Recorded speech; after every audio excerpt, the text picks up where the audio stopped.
Ladies and gentlemen, digitization has been the buzzword this year, and technology-led solutions have slowly but surely started transforming all sectors of the economy. The agriculture sector, which contributes to nearly 20% of India's GDP, was an exception until recently. The rise of AgriTech has brought about improved efficiencies, connectivity, knowledge sharing, and various pivotal as well as supporting activities accessible at the click of a button. To discuss the role of technology in agriculture, we have our next panel discussion on Digital Foundation for Agriculture and AgriTech in 2022. I would now like to invite Karthik Sharma, Senior Associate Editor, ETGovernment, for a panel discussion on Digital Foundation for Agriculture and AgriTech in 2022. Over to you.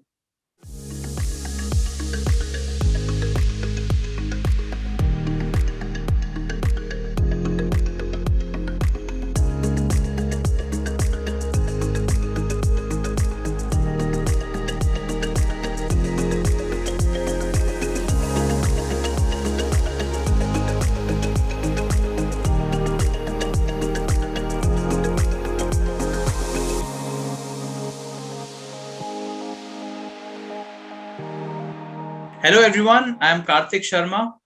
On behalf of ETGovernment, the Economic Times, I welcome all of you at the ETGovernment National Governance Virtual Summit 2022. And today in this summit, in a very important topic of discussion, which is Digital Foundation for Agriculture and AgriTech in 2022, we are doing a panel discussion here with eminent panelists and decision makers and stakeholders, key stakeholders of agriculture ecosystem in the country. So before we start the discussion and I introduce the panelists to you, let me introduce you about the topic. As you all know that in September 2021, the Union Ministry of Agriculture and Farmers Welfare announced the initiation of Digital Agriculture Mission 2021-2025 to support and accelerate projects based on new technologies like AI, blockchain, remote sensing, and GIS technology, and use of drones and robots. They are technologies like these. And the ministry also developed major digital applications in order to boost technology adoption among farmers, like National Agriculture Market, ENAM, and Direct Benefit Transfer, Central Agri Portal, which helps farmers adopt modern farm machineries through government subsidies. So these technological intervention based on remote sensing, soil sensors, unmanned aerial surveying, and market insight, etc., they permit farmers to gather and visualize and access crop and soil health conditions, different stages of production in a convenient and cost-effective approach. So technologies like AI and ML, these algorithms can generate real-time actionable insights. Technologies like blockchain, they offer tamper-proof and precise data about farms, inventories, quick and secure transaction, and food tracking, etc. So implementing these technology solutions, it enables the reliable management and monitoring of farms as farmers get a complete digital analysis of farms in real time. So when the government talks about increase the agriculture produce, when government talks about increasing the income of farmers, I think digital intervention becomes very important. And that is why this topic of discussion becomes very important for the day, which is about digital foundation for agriculture and agri-tech in 2022. Let me introduce the panelist of this session. First, I'll introduce Dr. Ashok Dalwai, CEO of National Greenfield Area Authority, Ministry of Agriculture and Farmers Welfare, Government of India, and also Chairman of PM's Task Force on Doubling Farmers' Income. I also welcome here Mr. Atul Chaturvedi, Secretary of Animal Husbandry and Dairy in Department of Secretary of Animal Husbandry and Dairy in Ministry of Fisheries, Animal Husbandry and Dairying, Government of India. Welcome, sir. I welcome Ms. R. Vanitha, Chief Director of National Cooperative Development Corporation, Mr. Vijay Rajmohan, Director for Digital Agriculture in Ministry of Agriculture and Farmers Welfare, Government of India. So such an eminent panel of key stakeholders of agriculture ecosystem of the country, and discussing on this important topic of Digital Foundation for Agriculture and AgriTech in 2022. So my first question will be to Dr. Ashok Dalwai. First of all, welcome, Dr. Dalwai. Thank you very much, Kartik. My pleasure to be with you, along with my eminent co-panelists, including the Secretary of the Annual Husbandry. Thank you so much. Thank you so much, Mr. Dalwai, for joining us here in this discussion. As you are the right person to talk about this income revolution through digital innovation. So I would like to ask you about this significance of digital innovation when we talk about the income revolution in the agriculture ecosystem. So please tell us about that. Kartik, thank you very much. Now, in the 21st century, agriculture is bound to be transformed by a few new paradigm-shifting initiatives. These include, of course, the biotechnology, nanotechnology, secondary agriculture, really leading to bioeconomy. Then, of course, the indoor farming, including the hydroponics, aeroponics, and so on. And then two which are directly related to technology. The emerging technology include what are called as financial technology or fintech, and the larger platform of digital technology or digitech. Why do we need these things? They are not just flavor of the season. In fact, digital technology has been bringing about transformation at breakneck speed. And that has started happening over the last 30 years, though computerization began in 1960s.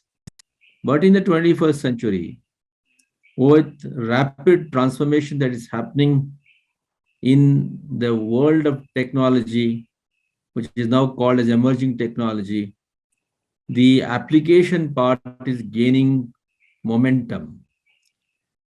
And the emerging technologies, which include the artificial intelligence, the machine learning, and different kinds of sensors, either through remote sensing or by using nearer home sensors like the drones, for example, and then clubbed with the blockchain technology and the geospatial technology, they offer a new approach to practice of agriculture.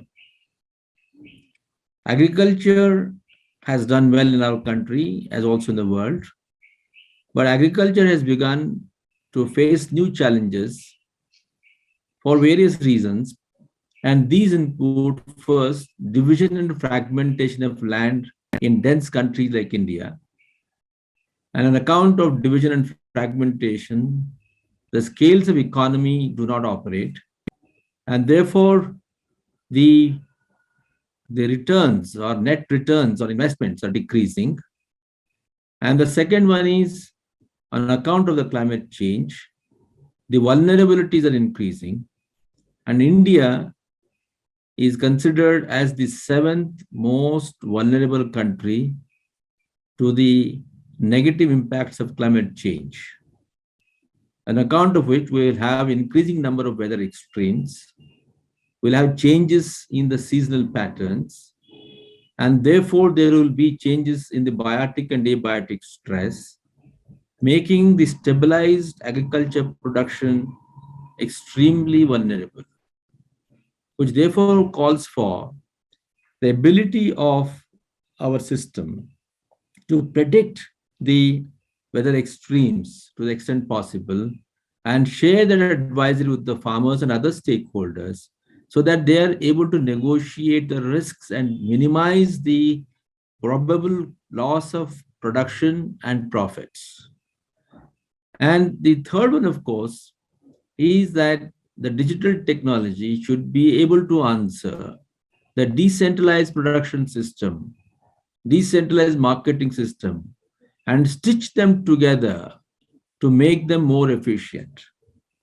So as we now see that digital technology has that potential to address some of the basic issues relating to the scales of economy, relating to the climate change, and then relating to the forecasting forecasting of pests and diseases, price and demand, and other vulnerabilities or factors of production that impact agriculture along its agriculture value chain, beginning with pre-production, into production, and the post-production. And clubbed all these things together, when we need to bring the farmers together into mobilized farmer producers organizations or aggregation of their small produce through aggregation platforms, what we will require is a transparency in doing so. After all, when we bring the farmers together and pool the produce of the different farmers into one lot for aggregation, and then build bridges with different stakeholders like commission agents and traders and processors and exporters, obviously we will require a lot of transparency. So how do we bring in that transparency? There again is a digital technology through the blockchain technology, which is nothing but an open digital ledger where every stakeholder is connected through this blockchain technology platform. And therefore, everybody knows what kind of changes are being made to the account. For example, how much of volume of produce have I contributed? And how much has the exporter, for example, withdrawn from that? So everybody is on the same page, and therefore transparency is built in, and therefore there's no cheating. Hence, digital technology has a lot of scope to actually give us to be applied and bring in efficiency and effectiveness across the agricultural system, whether it is crop husbandry, horticulture, livestock, aquaculture, fisheries, and any other aspect of agriculture is all brought together, and then it is connected between the farm gate and the consumption center within the country or outside the country in an efficient and effective manner. So that's, I think, the role of digital technology, and we will examine the dimensions of these things as we go forward. Thank you.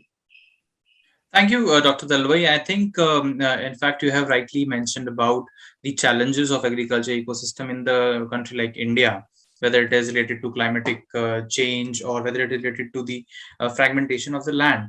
I think technology can help a lot in dealing with these challenges in a country like India, and definitely the country can have an increased income of farmers and agriculture produce.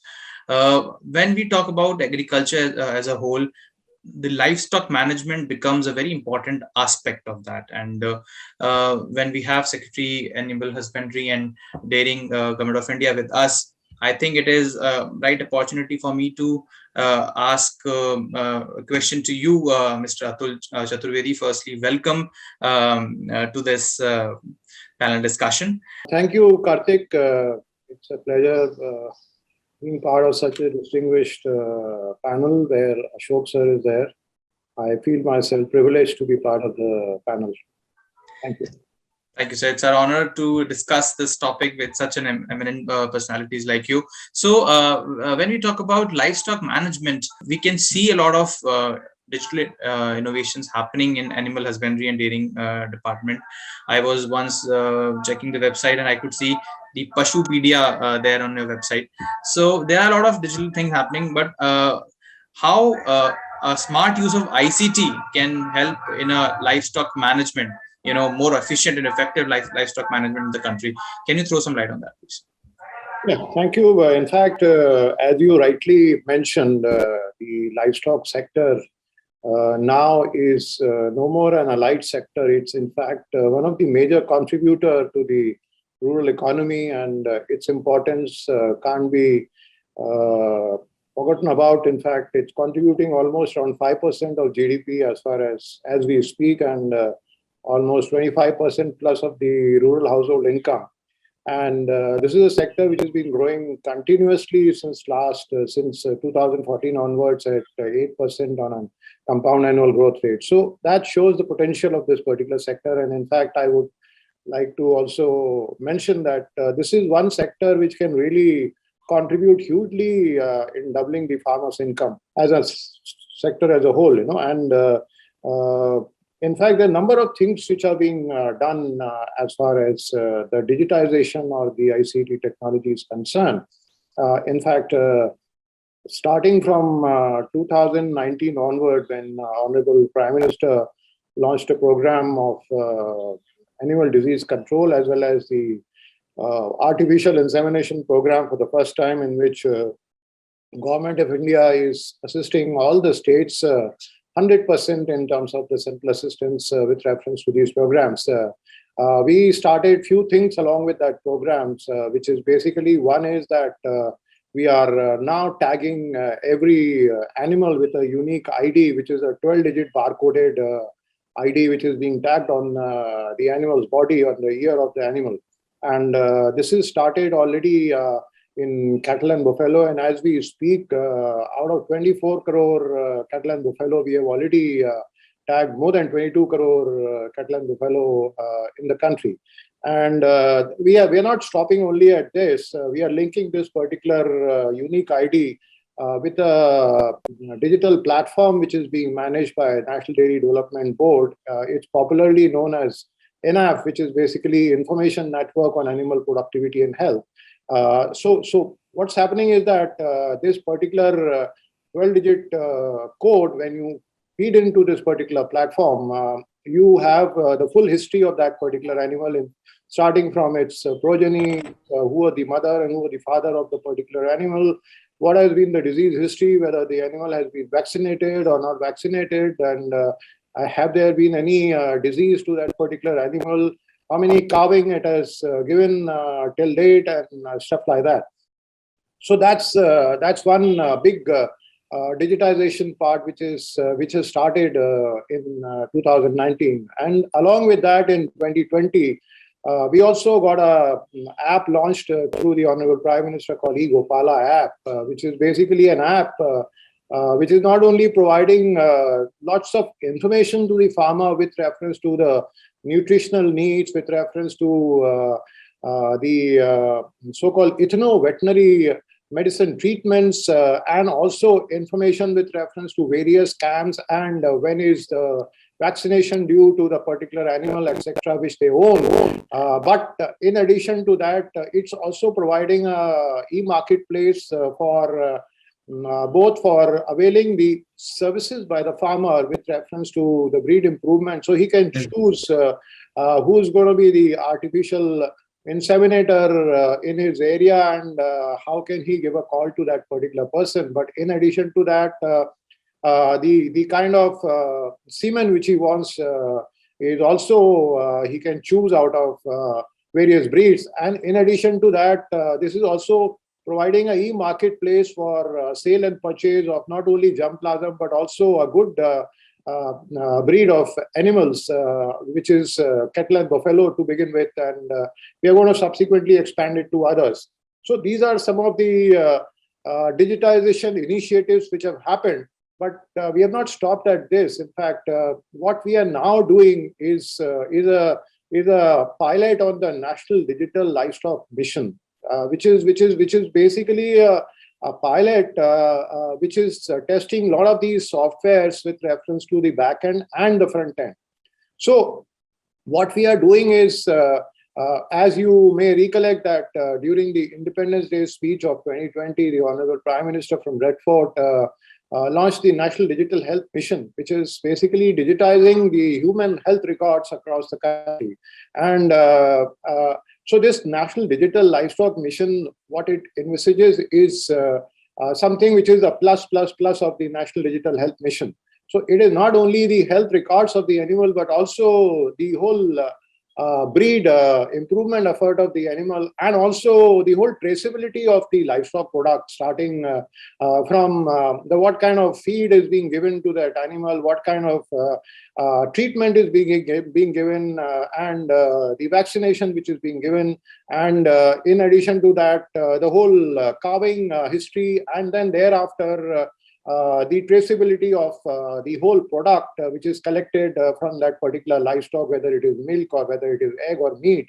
This is going to be working on a basically a system which is basically open source architecture and API enable environment with a lot of AI and machine learning tools.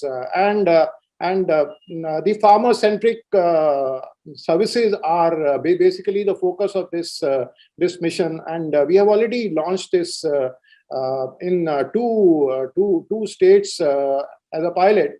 In Uttarakhand, in two districts, that is Haridwar and Dehradun, we are doing it, which is basically the disease diagnostic and which will help in the disease modeling and disease predictability. And in Karnataka, with the help of NCDC, we are launching the similar interface for goat and sheep, which are the small animal, which has a different life cycle and issues related to that. So what's happening is that basically the backend is going to be a revised version of the information network on animal productivity and health, which is being done with the help of TCS has been engaged for that purpose. And the front end is going to be a revised version of the eGopala app. So what's going to happen is that whole traceability aspect of the livestock would be built into this. So this is going to be a complete revolution as far as the whole management of the livestock canvas is concerned in this country. And it's the whole thing is going to be digitized with an open interface, and all stakeholders can get an access to this. So this is one huge initiative which we can say it's going to set the digital foundation of the livestock canvas in this country with reference to availing the services by the farmer, the whole production process of various products, and going forward all the way till the dining table of the consumer. So that's a kind of initiative which is happening in this the livestock sector as far as the digitization part is concerned. Thank you so much, Mr. Chaturvedi. And I think a lot is happening in terms of digitizing this sector of livestock management and animal husbandry. When we talk about creating a marketplace for them, creating a complete, and I think this National Digital Livestock Mission, I think this will be one of the most ambitious projects of this country. And definitely, as you rightly said, it will be a plus of NDHM. And now I move on to the next panelist, and I think when we hear from the agriculture side, the livestock management side, the cooperative culture is India is full of the cooperative culture in various states. Various states are having great cooperative network, cooperative system when you talk about agriculture produce, agriculture marketing, or when you talk about even the dairy product. So Ms. R. Vanitha, the Chief Director of National Cooperative Development Corporation, is there with us. First of all, I would like to welcome you, Ms. Vanitha. Thank you. Namaskar, Karthik ji. Thank you very much. Let me give a brief introduction about NCDC. NCDC is National Cooperative Development Corporation, established in 14 March 1963 under the NCDC Act. Now this is functioning under the Ministry of Cooperation. We not only finance to the cooperative institution, we also do planning, promoting and financing programs on market principles of cooperative. We have a pan-India presence at 20 locations throughout the country with a robust relationship with cooperatives. We have 18 regional offices and one training center at Gurgaon, Lakshmandar, Inamdar, National Academy for Cooperatives, and with the 18 regional centers that we are operating. We implement flagship Government of India schemes such as CSI SAC, 10,000 FPOs, PM MSY, Pradhan Mantri Matsya Sampada Yojana, FFPOs, that is Farmers Fisheries Promotion Organization, DIDF. Just now, sir was mentioning about is FIDF, PMFMB. These are all the schemes, main schemes, flagship schemes that we implemented. And we have 99%, more than 99% recovery. We maintain zero net NPA. We are 9,000 ISO 9001 2015 certified organization. Since 2014, we have assisted more than 1 lakh cooperative societies with more than 10,000 crore members, out of which 4 crore are women. Yeah. That's great to know, Ms. Vanitha. So a little bit in detail about your digital innovations by NCDC, if you can throw some light on that. We are, I can tell you that one thing that we have started during COVID times in 2019 May, the increase of usage of digital technology has increased. So we thought about it, and the CICAF, that is Cooperative Institution Cyber Security Advisory Forum, was created, and out of which we have we have called all the cooperative societies, apex cooperative state banks throughout the country. I have participated. We have arrived at the model framework for cyber security and IT guidelines for the cooperative banks throughout the country. This was not an easy exercise. It has gone through a long way, and we had a very eminent members in the advisory forum. Right now it is functioning, and we do interact with them. You know very well that in the cooperative societies, digital usage is being misused. Many of the cooperative societies has faced problems because of the digital fraud. So to prevent this, that we have created this advisory forum, and now the cooperative societies throughout the country, be it the urban cooperative bank, be it state apex cooperative banks, district central cooperative banks, all are getting used. Getting our advice, approaching our advisory forum and NCDC. This is one. Apart from that, we also give loans to the cooperative societies who are interested in going for the digitalization, computerization, digitalization, core banking activities. This is one main area that we concentrate as of now. Apart from that, in DIDF program also, there is a component in it where digitalization is necessary for the dairy industry. That is also taken care by the NCDC. Thank you so much, Ms. Vanitha, for throwing light on the digital interventions by NCDC.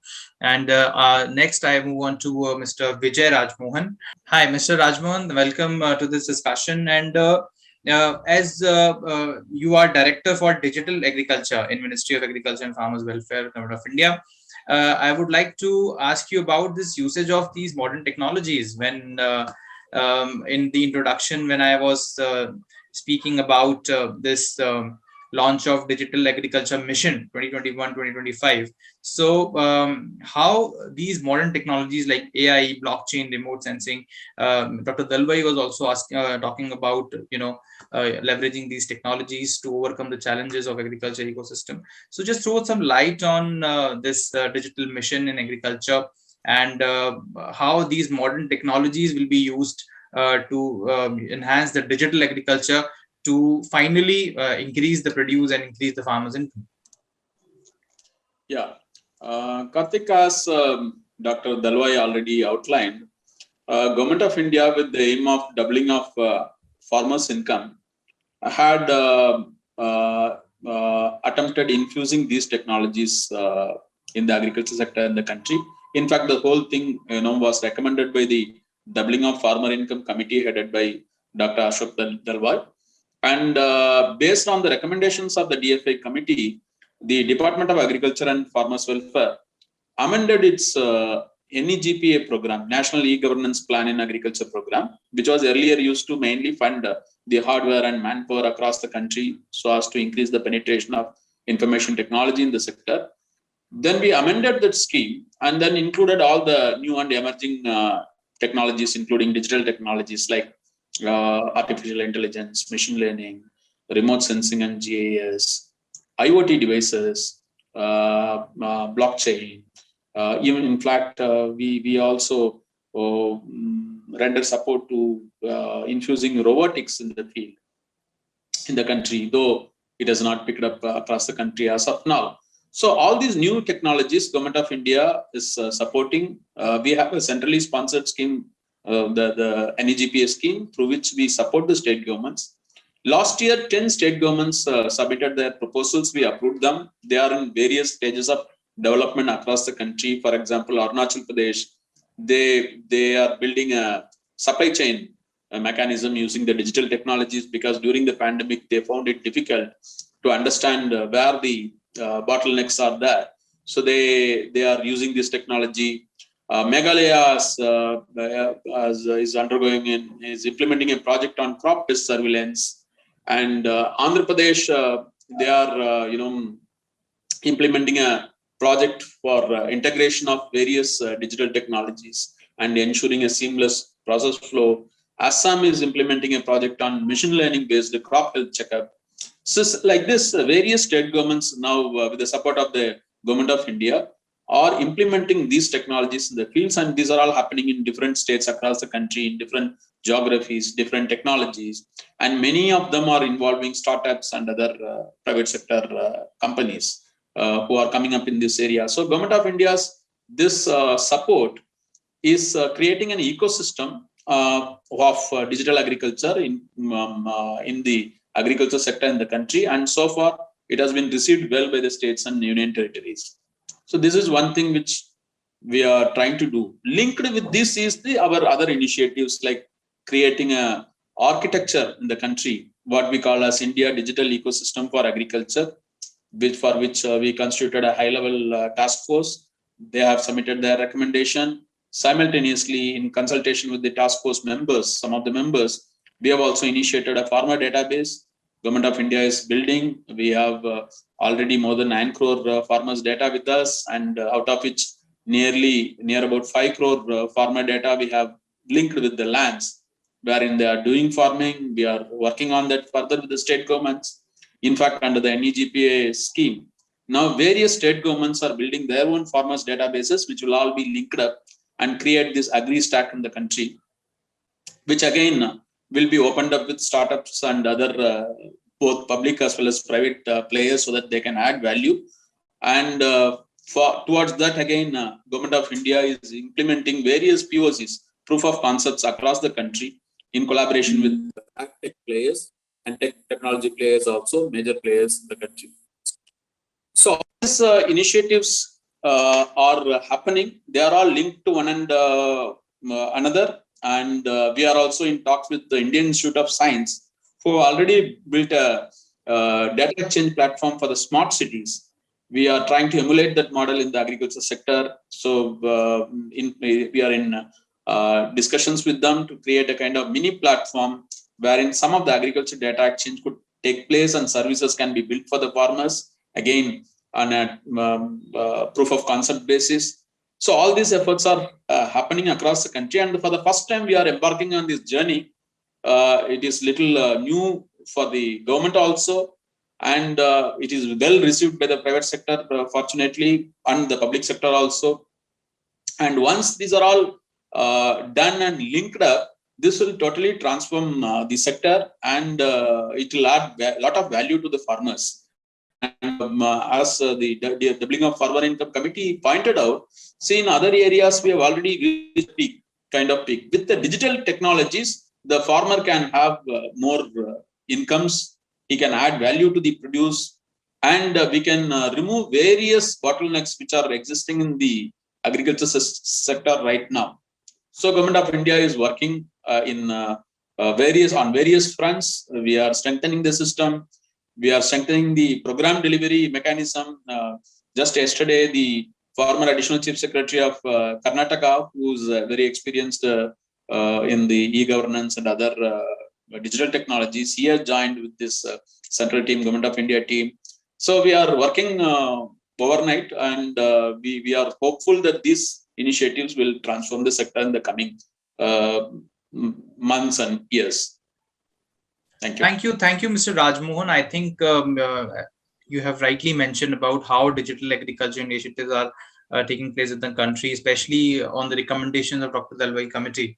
A lot of recommendations, I think, are there, and on which Government of India is working. Dr. Dalwai, you are here with us, and you spoke about the impact of climate change on India's agriculture ecosystem, and I think this monsoon-led agriculture India has. So, what do you think? How can these farmers to be informed about the climate change, and how can they tackle it, and how technology can be used in such an a big challenge to the farmers of the country, and that is also a challenge to double their income or increase their income. I have benefited immensely from our panelists. In fact, we learned so much about livestock and the progress it is making on the digital platform of our secretary. Regarding the specific issue of climate change, we must appreciate that climate change impacts all subsectors of agriculture. And certainly, each of them has varying degree of vulnerability. It is the crops which are more vulnerable than the perennial crops like horticulture or plantation. And crops are much more vulnerable than what livestock can be. In fact, one of the interventions required is to diversify into more of livestock as a technological solution to the climate change and its negative impact. To reiterate, in the last 35 years of agriculture in our country, there has not been a single year when livestock sector has registered negative growth rate, whereas the crop segment has registered negative growth rate several times. And that only highlights the kind of vulnerability that crops have to climate change. In what way can digital technology help in negotiating the risks that are associated with agriculture? The first thing is that pre-production environment, which involves land preparation and decision on the crop matrix, can be supported by advanced sharing of advisories relating to the monsoon patterns. It's the monsoons that actually determine the time of sowing. And many a time, what is sown in expectations of a rainfall goes waste only because rainfalls vary in their entry. So today, thanks to advanced technology, basically big data analytics, the dispersed data across the domains, both subject matter domains as well as space, can now be brought together into a centralized database and then subjected to big data analytics. One of the biggest challenges that we've all had in our country, as elsewhere, has been the absence of cross-database intelligence. Because each of the database by different departments, by different governments, when I say different governments at the state and the national level, have been developed based on different architecture. We have not had the scope for integrating this database. That means the databases do not talk to one another.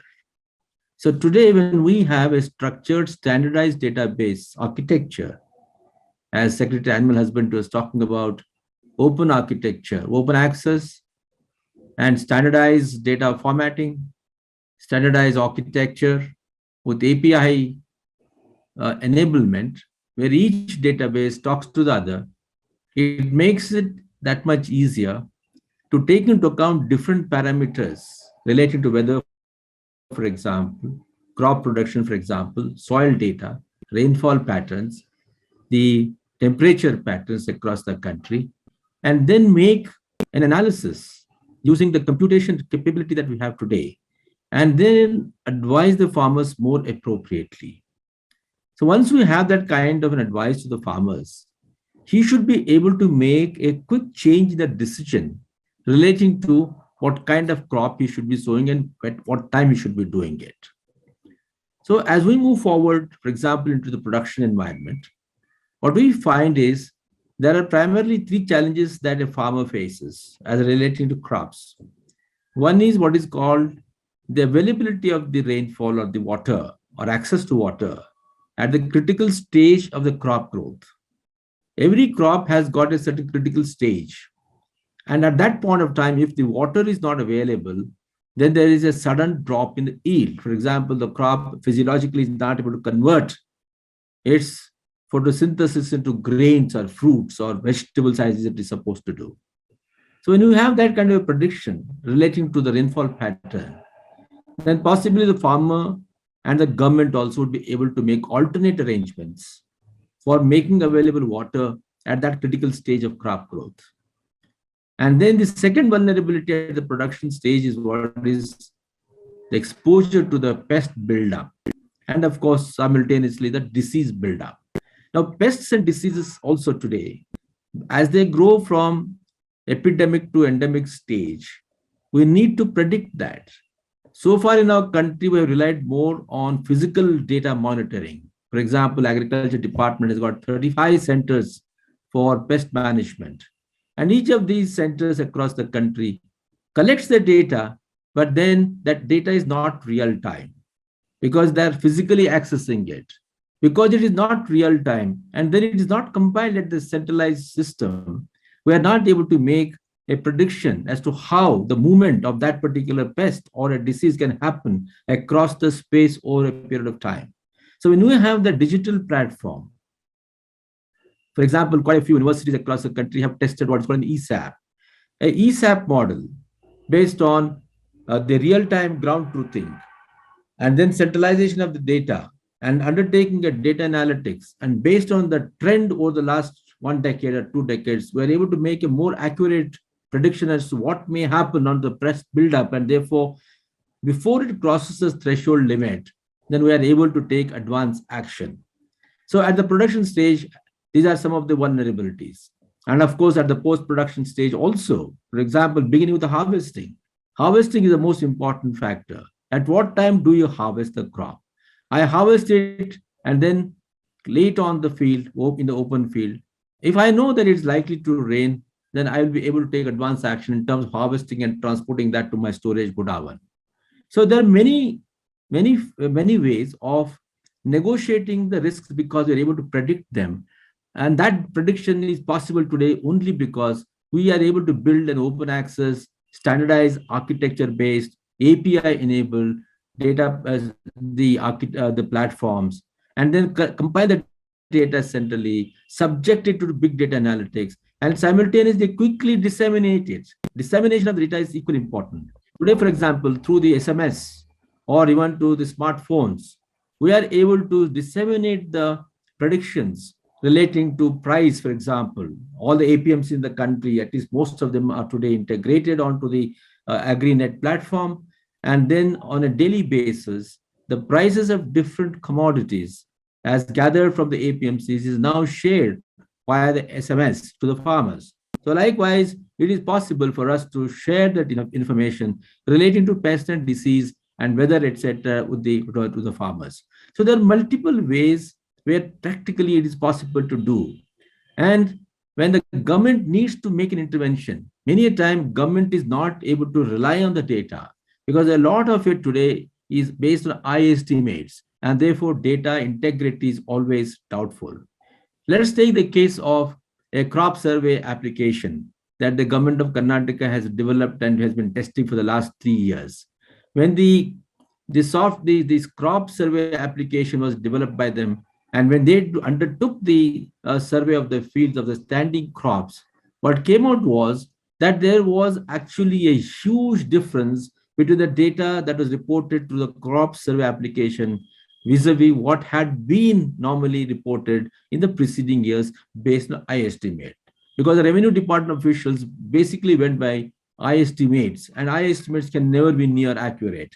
So when we have this kind of a more accurate data, the interventions required, so that if we need to give a contingency seed to the farmers, if we need to make a contingency and arrangement for fertilizers or any other kind of inputs that are required, will be more accurate.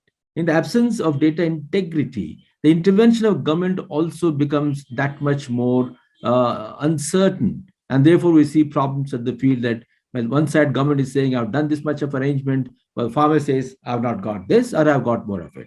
So I guess the limitation is only the imagination. Today, digital platforms and the growing computation power will make it possible for us to actually negotiate a lot of risks associated. And risk management is nothing but taking advanced action. There will be problems. And climate change is going to only exacerbate this kind of the challenges that the agriculture system in particular and all other sectors of the economy are going to face. So I guess we need to certainly rely more and more on this particular thing. And since it's now possible for us to go for geotagging of the lands, it is possible for us to go in for biotagging of the animals and also tagging of different materials that are used in agriculture. It makes our job that much more simple, that much more accurate, and that much more target oriented. So we should be really focusing on this. And rightly has the recent budget talked about increasing use of drones, for example. Now the new drone policy is in place where the access to drones for use in agriculture has become now possible.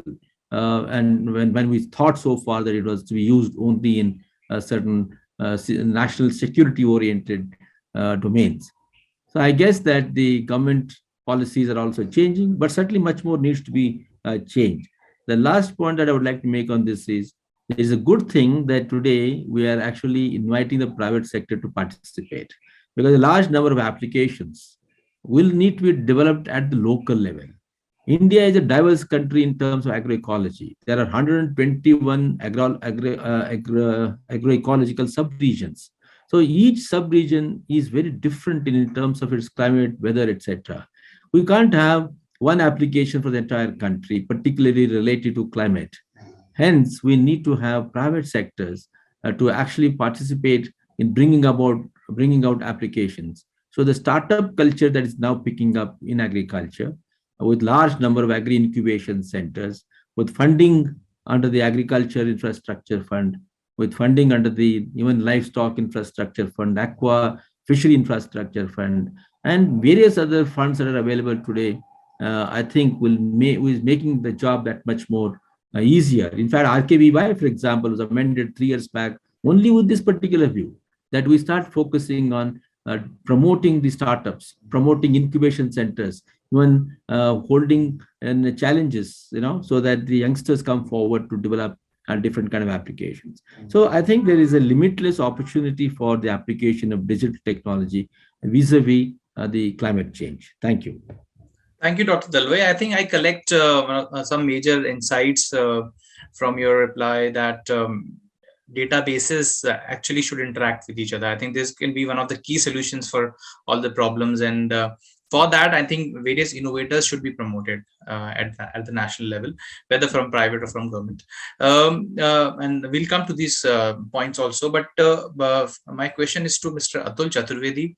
Mr. Chaturvedi, you deal with dairying also, in country, and dairy is a new formula. This dairy industry is a new formula for India's economy. And I would like to ask you that how digital interventions can make this dairy industry a new formula of the country's economy.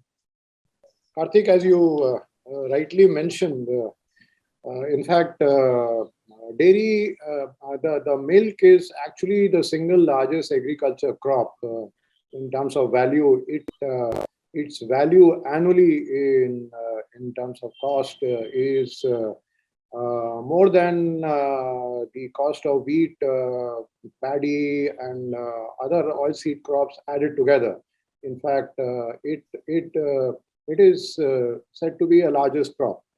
The other important aspect of livestock rearing is is what Dalwai sir said about the climate proofing. I would say that livestock sector is the climate proofing for the farmer. So, in fact, we had carried out a study in which is said that any farmer who does integrated farming, which is crop and livestock, never resorts to the suicide. The suiciding, which is resorted to by the farmers, are purely the crop farmers, which because of the climate conditions and other nature issues, which leads them to that kind of a disparate measure. So this is one area which is actually, you can say, gives you like an ATM for the farmer. It's called, anytime machine. Basically, what you put as a working capital in the morning, you get the return in the evening. So as before I go on to the digital technology, in fact, I will also like to outline few technological interventions which are being brought in to increase the productivity of milk and animal, and which we are taking it to the doorstep to the farmer. So we are providing the assistance which is linked to the outcome and output rather than the input. So what we are trying to do is the technology of in vitro fertilization, which is the test tube baby technology in terms of cattle and buffalo, in which what you will achieve in the normal breed improvement measures in 7 generations, you can achieve that kind of a breed improvement in 1 generation through using the quality donor mothers, etc. Similarly, there's another technology called genomic chip, where you can predict the productivity right at the birth of a cow, whether it is a bull or a female calf. You can say that this is going to be the productivity of this particular animal going forward when they grow up to start giving milk. So these are, and the third is the sex sorted technology, in which we are ensuring 90% plus birth of female calves, because that is what is of use to the farmer, and the male calf is no more of any use to the farmer in view of the whole mechanization of the agriculture which is undergone. So coming back to your question on the digital technology front, see, the whole foundation is being laid through this National Digital Livestock Mission, which I mentioned to you. And with that foundation and with the open source architecture and the API-enabled environment, what it will offer to various stakeholders across is basically a platform from where they can take off and build the whole traceability aspect of the product with reference to geographical location, with reference to the kind of animal from where this particular milk has come in, and whether it is the cattle or whether it is buffalo or whether it is from a particular geographical location, X or Y, and things like that. And in fact, we have now issued advisories to all the milk collection agencies, primarily the cooperative. We are not making it mandatory, but to begin with, we are making it voluntary, that while collecting the milk from the farmer, also collect the tag ID of that particular animal from this milk has come in. So that will go into the whole system of the milk collection. And thereafter, when it gets transferred to the processing plant and thereafter to the market, etc., the whole traceability of that particular milk is there on that particular product. So what will you have is on a product packaging, you will have a QR code, and the moment you scan it, you will know, okay, this particular milk has come in from so and so region of this country, and this kind of a breed of a particular cattle or a buffalo. So what will happen is that this will bring in the huge brand value in terms of the quality of the dairy products as we speak. So whether it is a cheese or whether it is yogurt or a curd or cream or paneer or milk for that matter, each one of them going to be having that kind of a QR code with a full traceability aspect. So this will not only bring value in terms of more value to whoever is investing in this particular processing activity, but it'll also bring in more value to the farmer, because in our country, almost 75% of the the product value which is sold to a consumer gets transferred to the farmer in terms of the cooperative system, which is a very unique system in our country. In fact, this is nowhere else in the world. So therefore, that kind of a transfer will bring in a whole lot of empowerment and increase in income of the farmer. So that is the kind of digital technology revolution which is going to come in this particular dairy sector once we have this whole architecture in place, which is, as I told you earlier, is at the pilot stage in few states of our country. And once we have the pilot successful, then we will launch a full-blown National Digital Livestock Mission to start doing each one of these activities which I have outlined. Thank you. Thank you, Mr. Chaturvedi. We are looking forward to it, and I think there's a great future of dairy industry in India, with more and more produced through such digital intervention that Government of India is doing and planning to do in the future. Finally, I'll ask Ms. Vanitha. Ms. Vanitha, along with your closing remarks, I will request you to just throw some light on. I was reading about NCDC's one of the schemes, which is around Yuva Sehkar, promoting this cooperative enterprise support and innovation scheme. So can you tell us more about that, along with your closing remarks? Thank you very much. And you yourself asking for the Yuva Sehkar. This is one of the innovative scheme brought here with the brainchild of my MD, Mr. Sandeep Kumar Nair. He felt that there is a need of there's a new cooperatives to be supported. So any cooperative society just registered within a 6 months period, they can come here to the cooperative society, come to NCDC to avail any kind of loan. Whereas any cooperative society, when they want a loan, they have to go to the bank and they have to produce 2 years annual report and turnover and their profit, etc. But whereas any cooperative society formed, it is a 6 months old baby, they can come approach NCDC to avail the loan for their need. So this is one unique thing that it has happened here, and then we are supporting those kind of cooperative societies here.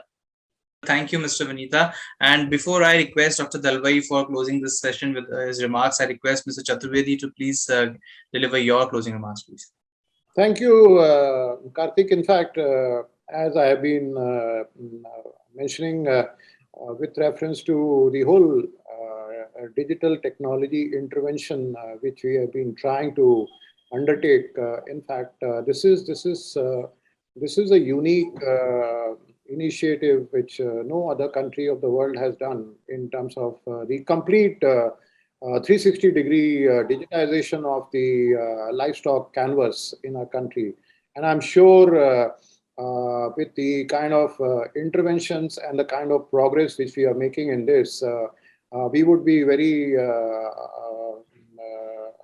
much ready, quite maybe in less than a year time, to launch a full-blown National Digital Livestock Mission under the leadership of our great Honorable Prime Minister of our country. And in fact, that's the effort which we are working towards. And I would like to thank ET Times and especially you to giving me this opportunity to speak about this particular initiative and its pilots which we are undertaking. And I'm sure with the kind of reach your particular network has, we would be able to disseminate this information across the country. Thank you very much.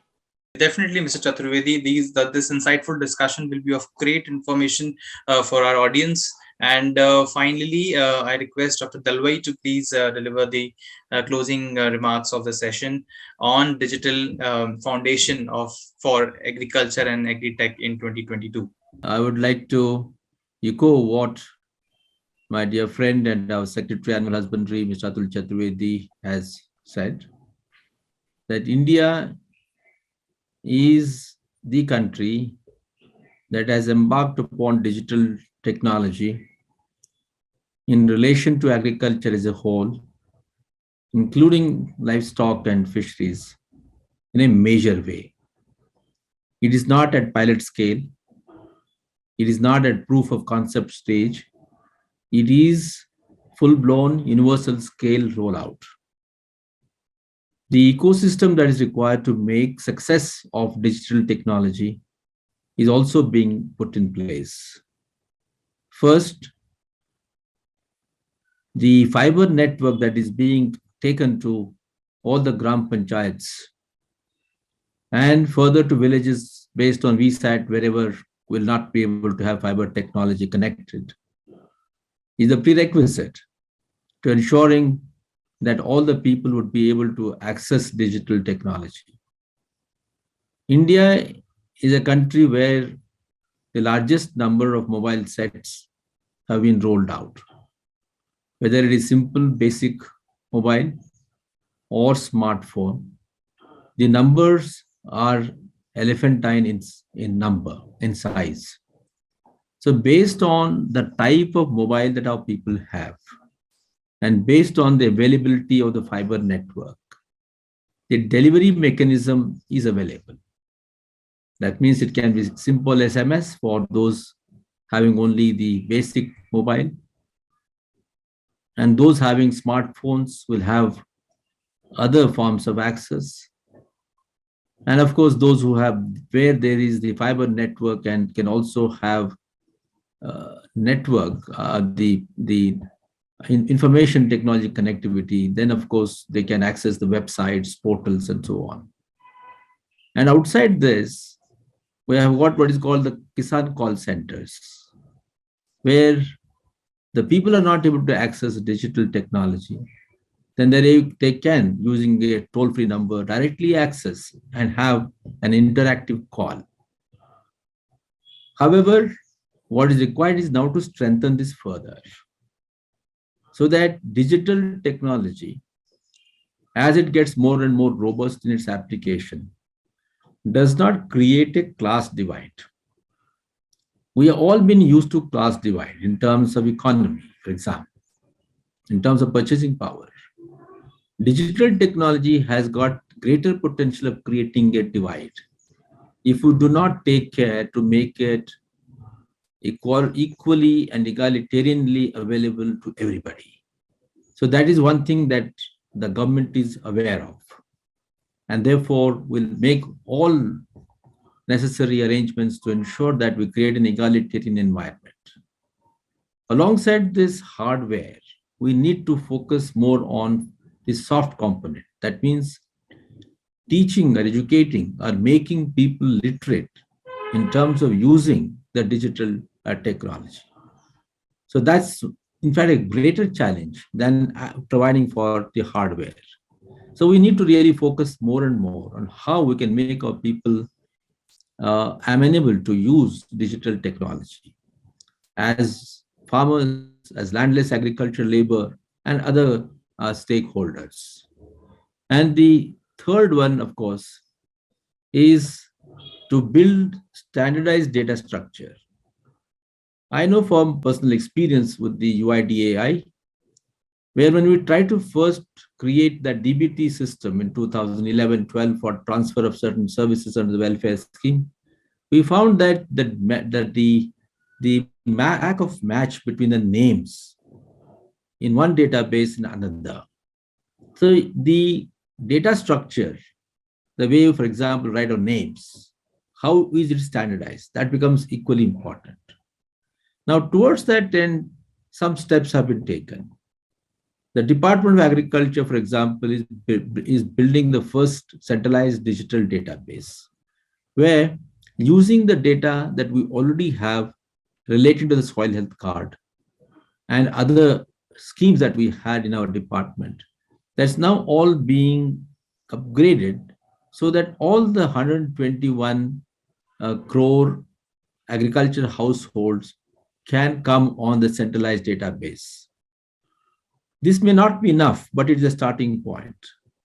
It is not enough because the meaning of farmer itself varies. Today, the meaning of farmer is somebody who owns a land.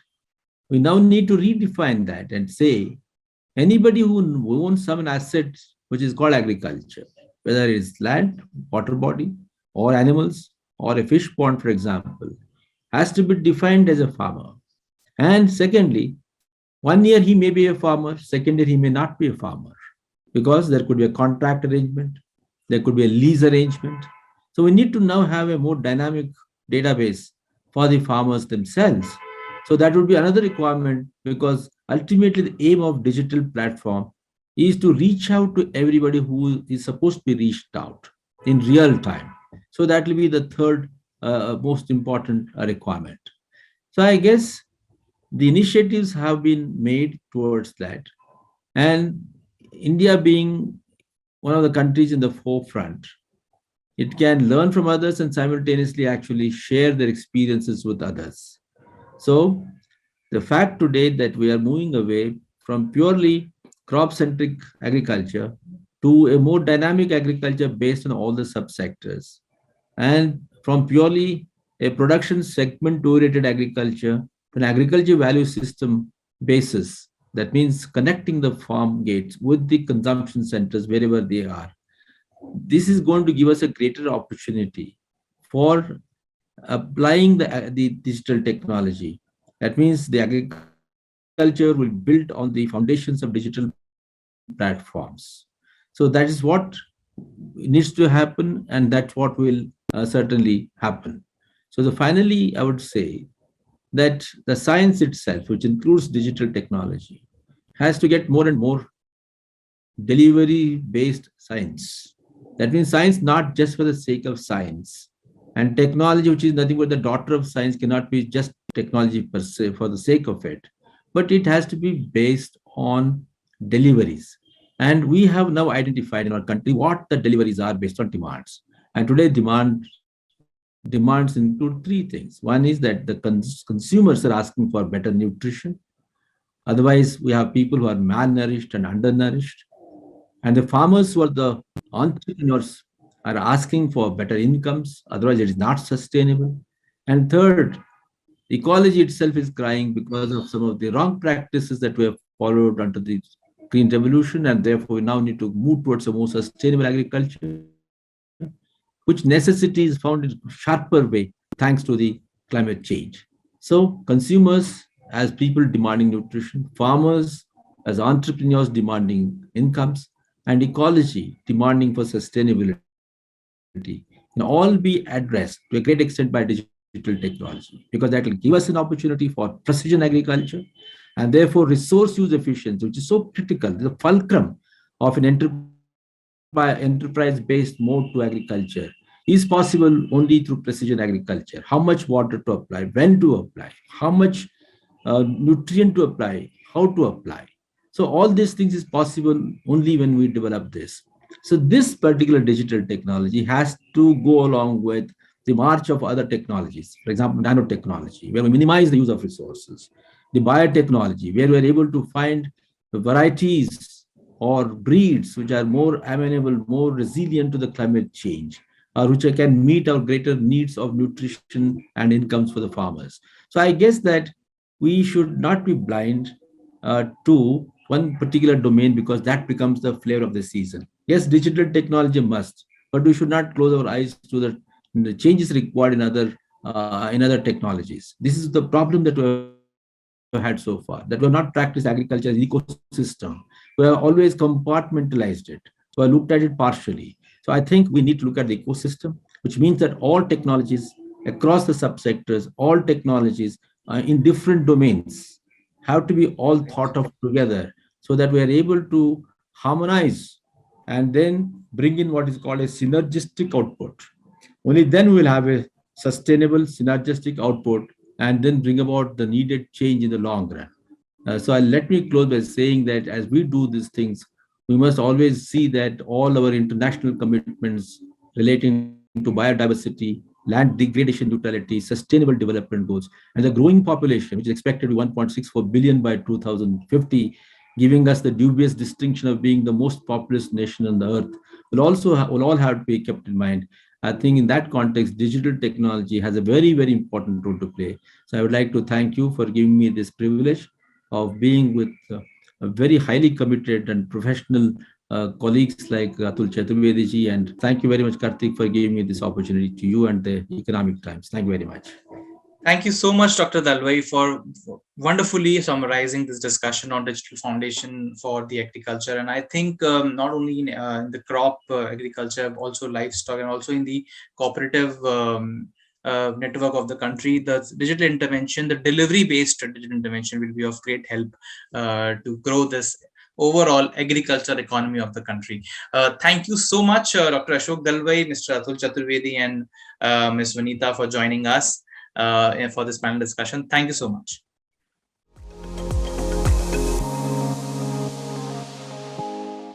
Thank you, everyone, for such an insightful conversation out there. Thank you very much.